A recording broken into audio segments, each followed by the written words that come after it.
Hello. So, I'm a pharmacist, so I also have the problem of trying to explain to my family why I work with computers. So, I hope that this presentation will help you understand that, and hopefully I'll take it home and show it to my grandma. Gravitate-Health. It's a big consortium with a lot of different stakeholders from academia, research institutes, regulators, patient organizations, industry, and industry in several layers of it, since the pharma and tech. So it's quite a big compendium of different entities that have a common goal. And for example, you can see some of them here. But what is that goal? The goal, in a nutshell, and I'll try to keep it brief, is turning that big pamphlet with a lot of different informations, sometimes very difficult to interpret. Even myself sometimes have difficulties to access the information in those pamphlets. Even in the PDFs, the control find it's not easy to apply in these kind of documents. So the basis of this project is, how can we make it simpler, more intuitive, and more, useful, I would say. And of course, we have to take into account several dimensions of what this pamphlet is. It's a regulatory document, but also has clinical information. It also has the capability of trying to empower patients in order to take control of their data and their healthcare. So it is with this in mind that we're trying to apply open access, federated even, digital platform which can be trusted with the information that these pamphlets have in a more, at least hopefully, helpful way. Okay, so this is one of the slides that I like the most. It's how can we achieve something like this, okay? Because when we are, and this is about structured information, and since we are structuring the information in an interoperable way even, of the pamphlet, we can do a lot of different things on top of that. It's like that pyramid. Since we are structuring information, we have the information in a more computer-friendly way. We can do a lot of different things. And this is why we started by structured information. And this is why we did the FHIR API, which is I don't want to get too technical on that, but is a set of FHIR resources that try to convey the information that is on those pamphlets into a FHIR document. Okay, but what can we do when we have those pamphlets transformed into this FHIR document? We can do the G-lens focusing. And you are thinking, wow, that's quite an interesting name for something that I don't know anything about. And the G-lens is the name that we came up with personalizing the information for the patient that is reading the pamphlet, or the healthcare professional that's taking care of someone else, or when I'm reading the medication information for my grandmother as well. And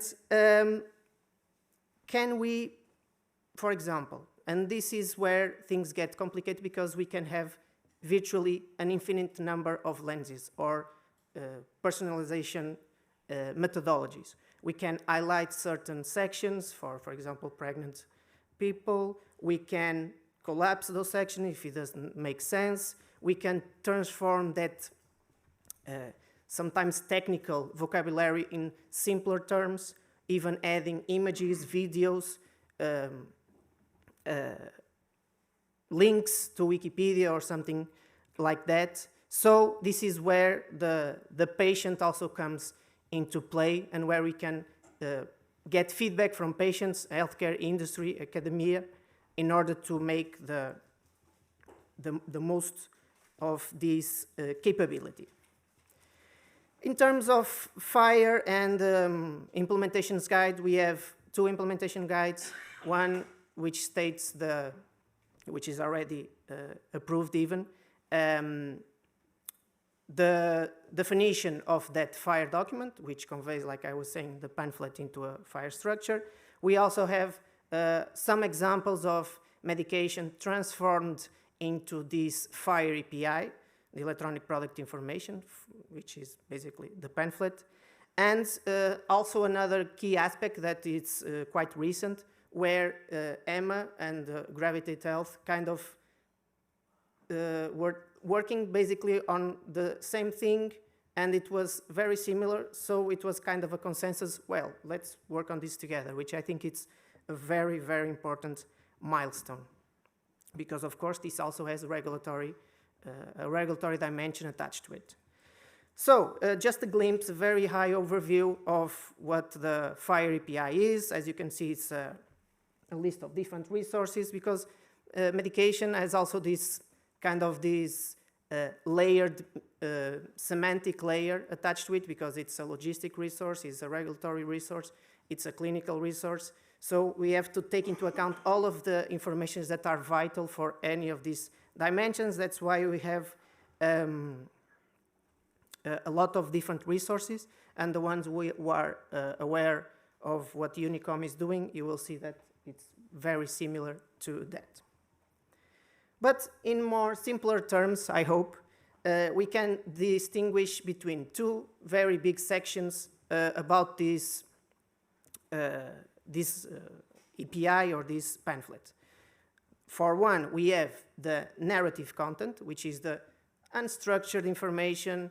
It's basically a direct, almost direct translation of the pamphlet into sections that we can manipulate and use as we see fit. And then, and this is where things get interesting, we get the structured information, which is like a new step, a new layer on top of what we have at the moment. Is where we try to add codes, ontologies, terminologies, and interoperable semantic layer to this.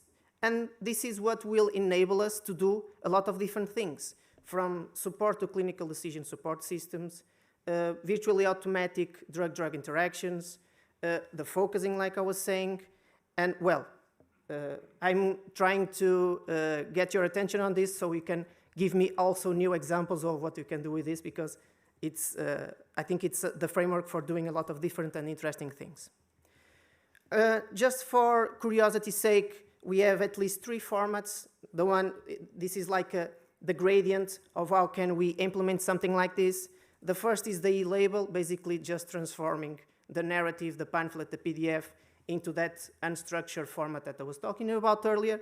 We hope that this will enable the industry to keep up with the FHIR API in a faster and more resilient way. But then we can add this other dimension that I was telling you about, the product details, that codification of what the product is, the interactions and things like that, and even a more clinical-oriented segment in the end, where we can have contraindications in a proper, communicable way of, for example, exchanging information with EHRs and things like that. And this is where it links with all of the other projects that we've seen, and the other presentation that we had just now, because we can target the key aspects of other interoperable formats that are already in the market or are being talked about, like we just seen. So we can link this with IPS, with the European Cross-Format Exchange. We can link this with basically anything that is already developed, since we have very generic structures, okay? And this is about basically mapping and identifiers. And this is my last slide. So just a matter of trying to show you how this is cross-border and cross-project. And these are 2 words which I think are very important. For one, it's cross-border because it's cross European countries, okay? But we can think about it in a larger way, more worldwide, because there are product informations all around the world. We have the SPL in the US, we have similar structures in Japan, for example, so we can be in the beginning of something very interesting, as that we can have access to the pamphlet in a meaningful way, like I was telling you in the beginning, not only in Europe, but probably worldwide. I think that's a very interesting take on this project. Then we can also have, by definition, the capability of exchanging and substitution of similar drugs and brands, aligned, of course, and this is where cross-project also comes into place, on reliable, based on the IDMP identifier, so UNICOM project again.